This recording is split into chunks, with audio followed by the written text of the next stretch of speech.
अस्सलाम वालेकुम दोस्तों, मैं हूं असलम आलम और आप देख रहे हैं गल्फ़ एक्सपर्ट। दोस्तों, इस वीडियो में कतर के बारे में कुछ लेटेस्ट इन्फॉर्मेशन आप लोगों के साथ में शेयर करने वाला हूं। दिल्ली से कतर आने वाली फ़्लाइट को कराची में इमरजेंसी लैंड कराया गया। कतर में तंबाकू ले जाने और कतर में एक बार फिर से कोरोना के डेली केस में बढ़ोतरी देखी जा रही है। इन सारी चीज़ों के बारे में आज की वीडियो में डिस्कस करने वाला हूँ, तो इस वीडियो को लास्ट तक ज़रूर देखें ताकि आप कतर के बारे में अपडेटेड रह सकें। अगर इन्फॉर्मेशन अच्छी लगे तो वीडियो को लाइक करके आगे भी शेयर करें। तो दोस्तों, आज की वीडियो हम शुरू करते हैं। कतर में पिछले 2-3 दिनों से कोरोना के डेली केस में बढ़ोतरी देखी जा रही है। अगर आप 5-6 दिन पहले पीछे जा कर के देखें तो कतर में कोरोना का डेली केस 100 के आसपास ला गया था, लेकिन अब ये पिछले 2-3 दिनों से 150 तक पहुँच गया है, जो कि आने वाले दिनों के लिए एक अच्छा सिग्नल नहीं है। इससे मास्क, पीसीआर और क्वारंटीन के रूल में चेंजिंग हो सकती है। मिनिस्ट्री ऑफ पब्लिक हेल्थ के मुताबिक कतर में 21 मार्च को पिछले 24 घंटों में 153 कोरोना के नए केस रिकॉर्ड हुए, 148 लोकल लोगों में जबकि 5 बाहर से आने वालों में। पिछले 24 घंटों में 118 लोग इस वायरस से रिकवर हो गए। कतर में भी 1055 कोरोना के एक्टिव केस हैं, जो कि पिछले 2-3 दिनों पहले 1000 से नीचे थे। मेत्रास 2 में 290 के करीब सर्विस मौजूद हैं, जिससे आम लोगों को अपना काम करने में बड़ी सहूलत होती है। जल्द ही मेत्रास 2 में एक और नया अपडेट लाया जाएगा, जिसके बाद आप अपने मोबाइल में मेत्रास 2 के जरिए करेक्टर सर्टिफिकेट आसानी से प्रिंट कर सकते हैं ईमेल के जरिए। इससे पहले करेक्टर सर्टिफिकेट लेने के लिए आप लोगों को सीआईडी में जाना पड़ता होगा, लेकिन अब कुछ ही दिनों में ये आप अपने मोबाइल से भी निकाल सकते हैं। अभी कुछ ही दिनों पहले मेत्रास 2 में एक और नया अपडेट आया था, जो कि डोमेस्टिक वर्करों के स्पॉन्सरशिप चेंज करने के बारे में था।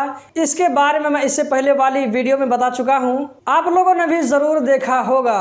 दोस्तों, आप स्क्रीन पर देख सकते हैं, एयरपोर्ट कस्टम डिपार्टमेंट ने 41 किलोग्राम तंबाकू को अपने कब्जे में ले लिया है। किसी पैसेंजर ने 31.85 किलोग्राम तंबाकू को कतर ले जाने की कोशिश की थी, लेकिन कस्टम डिपार्टमेंट के ऑफिसरों की तेज नज़रों से नहीं बच पाया और सारा तंबाकू पकड़ा गया। अभी मैंने कुछ दिनों पहले आप लोगों के साथ में शेयर किया था कि कतर में तंबाकू ले जाना, इसका प्रोडक्ट करना, इसको बांटना, इसको बेचना, ये सब इलीगल है। इसके बारे में रूल में सख्ती की मांग की जा रही है। कतर में गुटखा, पान मसाला, तंबाकू ये सब को बेचते हुए अगर पकड़े जाते हैं तो पुलिस ऐसे लोगों को कतर से डिपोर्ट कर देती है। दिल्ली से कतर आने वाली फ्लाइट, जिसका नंबर QR 579 बताया जा रहा है, अचानक इसको कराची एयरपोर्ट पर इमरजेंसी लैंड कराया गया।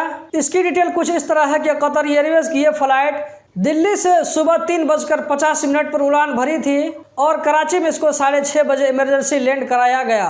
इसकी वजह यह बताई जा रही है कि इसके कार्गो होल्ड से धुआं को उठते देखा गया, जिसके बाद इसको कराची एयरपोर्ट पर इमरजेंसी लैंड करा लिया गया और तमाम पैसेंजरों को बहिफाजत इससे निकाल लिया गया। इन तमाम पैसेंजरों को दूसरी फ्लाइट के जरिए कतर भेजा गया।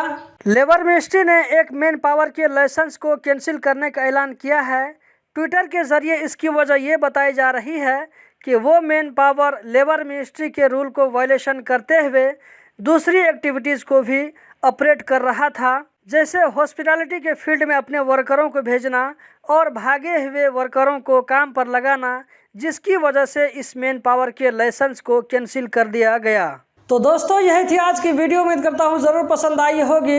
कतर के बारे में रोज़ाना इसी तरह की वीडियो देखते रहने के लिए चैनल को सब्सक्राइब करें, वीडियो को लाइक करके आगे भी शेयर करें। वीडियो देखने का बहुत बहुत शुक्रिया।